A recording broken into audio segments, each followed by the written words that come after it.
ですから踏切に入らないでください。列車が来ます。危険ですから踏切に入らないでください。上り列車が来ます。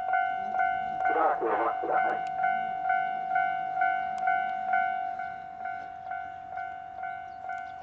上り列車が来ます。しばらくお待ちください。JR東日本から踏切事故防止のお願いをいたします。踏切の先の入線しているときは、手前で待ちましょう。